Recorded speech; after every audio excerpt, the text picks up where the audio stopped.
नमस्कार। जी।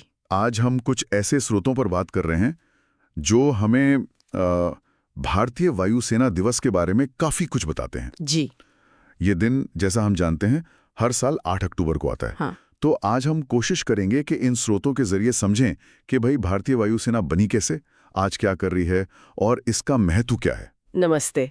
और ये वाकई ये अहम विषय है। बिल्कुल। जैसा कि ये स्रोत बताते हैं ना, 8 अक्टूबर सिर्फ एक तारीख नहीं है।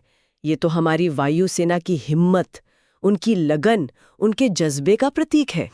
स्रोत ये भी साफ करते हैं कि उनका सबसे पहला और जरूरी काम है देश की हवाई सीमाओं की हिफाजत करना। हाँ, वो तो है ही। और आजकल तो ये कितना जरूरी हो गया है ना?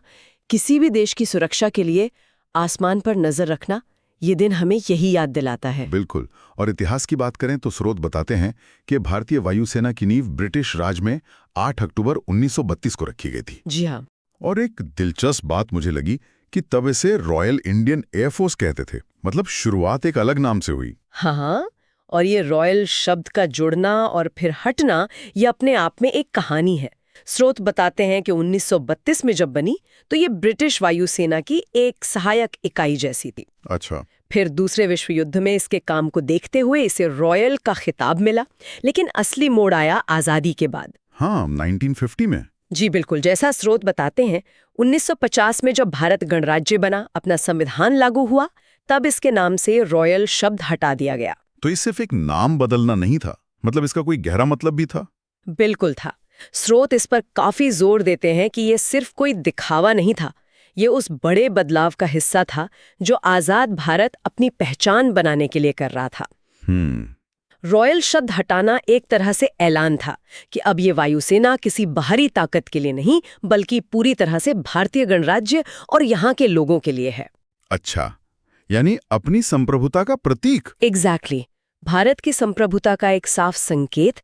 इसने वायुसेना को एक नई अपनी पहचान दी। समझ गया। ये वाकई एक बहुत बड़ा कदम रहा होगा उस वक्त। अच्छा, तो ये तो हुई स्थापना और नाम की कहानी।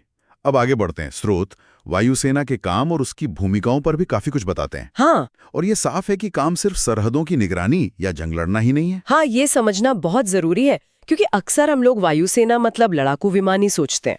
सही कहा। लेकिन स्रोत बताते हैं कि इसका रोल कई ज्यादा बड़ा है, कई तरह का है। जैसे स्रोत बताते हैं कि जब देश में कोई बड़ी आफत आती है, बाढ़, भूकंप, तूफान, हाँ बिल्कुल, तो वायुसेना राहत और बचाव के काम में बहुत अहम रोल निभाती है। मुश्किल जगहों पर सामान पहुंचाना हो, लोगों को निकालना हो। हाँ, उनके विमान और हेलीकॉप्टर सबसे पहले पहुंचते हैं कई बार। बिल्कुल। और इसके अलावा स्रोत अंतर्राष्ट्रीय शांति अभियानों में भी भारतीय वायुसेना की योगदान का जिक्र करते हैं। अच्छा, यानी देश के बाहर भी। जी। और ये जो मानवीय मदद वाला काम है ना, ये शांति के समय में वायुसेना की अहमियत दिखाता है। ये बताता है कि वायुसेना सिर्फ देश की रक्षा नहीं करती, बल्कि देश के लोगों की जान बचाने और देश बनाने में भी मदद करती है। जब जमीनी रास्ते बंद हो जाते हैं, तब तो हवाई रास्ता ही उम्मीद होता है। सही बात है।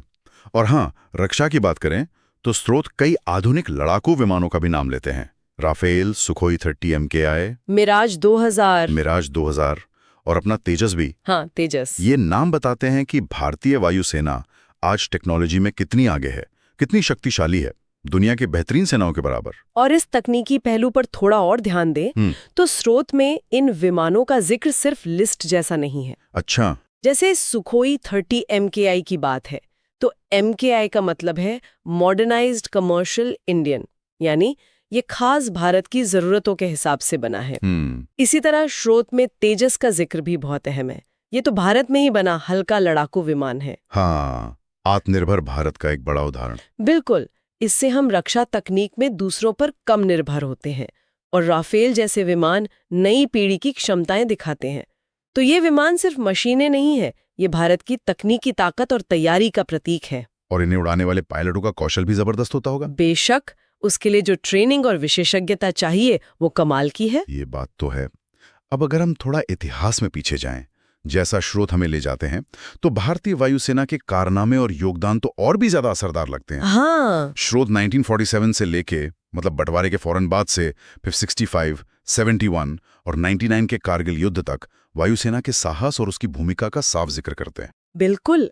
ये युद्ध सिर्फ तारीखें नहीं हैं। स्रोत इन्हें ऐसे मोड़ की तरह दिखाते हैं जहां वायुसेना ने न सिर्फ अपनी ताकत दिखाई बल्कि युद्ध का नतीजा बदलने में अहम भूमिका निभाई। हाँ, चाहे वो 47-48 में कश्मीर को हवाई मदद पहुंचाना हो या 65 में दुश्मन के हमलों का जवाब देना हो, वायुसेना हमेशा आगे रही। और स्रोत में 1971 के भारत-पाक युद्ध का तो खासतौर पर जिक्र है। जी, कहा गया है कि इस युद्ध में वायुसेना की भूमिका इतनी निर्णायक थी कि उसने भारत की ऐतिहासिक जीत और बांग्लादेश बनने में बहुत बड़ा हाथ बटाया। ये तो बहुत ही बड़ी बात हुई। हाँ, और यहाँ स्रोत एक शब्द बार बार इस्तेमाल करते हैं, निर्णायक, डिसाइसिव। निर्णायक। इस शब्द में वजन है। ये सिर्फ शामिल होना नहीं बल्कि जीत पक्की करने वाली भूमिका की बात है। तो क्या खास किया था वायुसेना ने 70 में? स्रोत इशारा करते हैं कि वायुसेना ने कुछ बहुत अहम काम किए। एक तो बहुत तेजी से हवाई दबदबा बनाया, मतलब दुश्मन के विमानों को बेअसर कर दिया। अच्छा, एयर सुपीरियॉरिटी। जी। दूसरा, दुश्मन के जरूरी ठिकानों जैसे हवाई पट्टी, रडार, सप्लाई लाइन पर सटीक हमले किए, इससे उनकी कमर टूट गई। और तीसरा, हमारी जमीनी सेना को आगे बढ़ने के लिए जरूरी हवाई कवर और मदद दी। ये सब मिलकर दिखाता है कि कैसे हवा में जीती गई जंग जमीन पर लड़ाई का रुख पलट सकती है। वाह, ये तो वाकई हवाई ताकत की अहमियत का सबूत है। बिल्कुल, जैसा स्रोत बताते हैं। अच्छा, अब आते हैं वायुसेना दिवस के जश्न पर और इसके मतलब पर।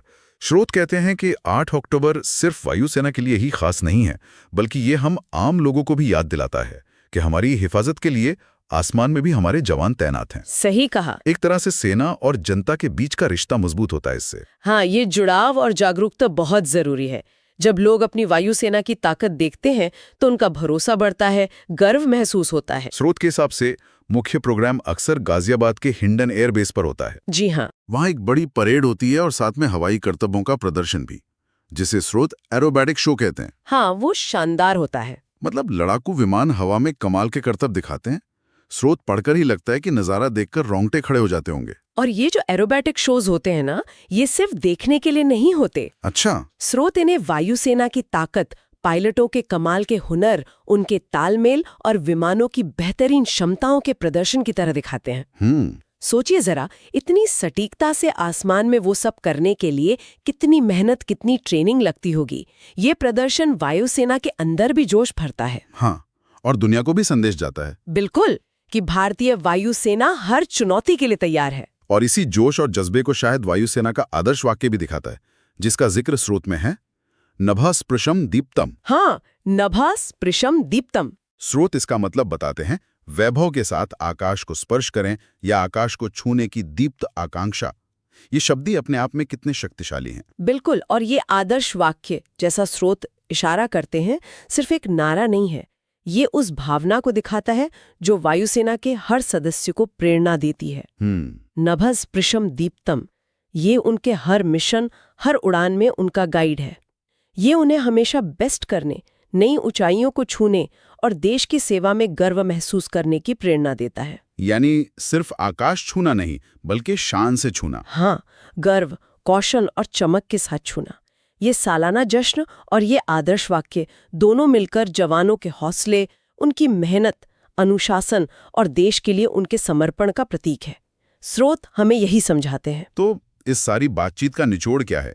इन स्रोतों को देखने के बाद ये तो साफ है कि भारतीय वायुसेना सिर्फ हमारी सेना का एक हिस्सा भर नहीं है। जी नहीं, ये तो भारत की ताकत, उसके गौरव और उसकी सुरक्षा का एक जीता जागता निशान है। जब से ये बनी तब से आज तक, चाहे जंग हो या शांति, इसका योगदान अनमोल रहा है।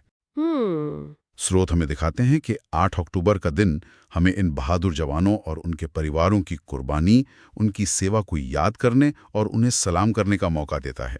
ये स्रोत हमें वायुसेना के गुजरे कल, आज की ताकत और आने वाले कल की एक साफ तस्वीर दिखाते हैं। आपने बिल्कुल सही कहा। और ये स्रोत हमें सिर्फ इतिहास और आज तक ही नहीं रखते, बल्कि भविष्य के बारे में सोचने पर भी मजबूर करते हैं। अच्छा, कैसे? एक सवाल जो इन स्रोतों को पढ़ने के बाद मेरे मन में आ रहा है, वो ये है कि देखिए तकनीक कितनी तेजी से बदल रही है ना? हाँ, बहुत तेजी से। दुनिया में सुरक्षा की चुनौतियां भी बदल रही हैं। साइबर वॉरफेयर है, स्पेस का इस्तेमाल बढ़ रहा है, ड्रोन टेक्नोलॉजी आ गई है। तो इन सब को देखते हुए भविष्य की वायुसेना को कैसी नई ताकत, कैसी नई रणनीतियां, कैसी ट्रेनिंग चाहिए होगी, ये तो सोचने वाली बात है।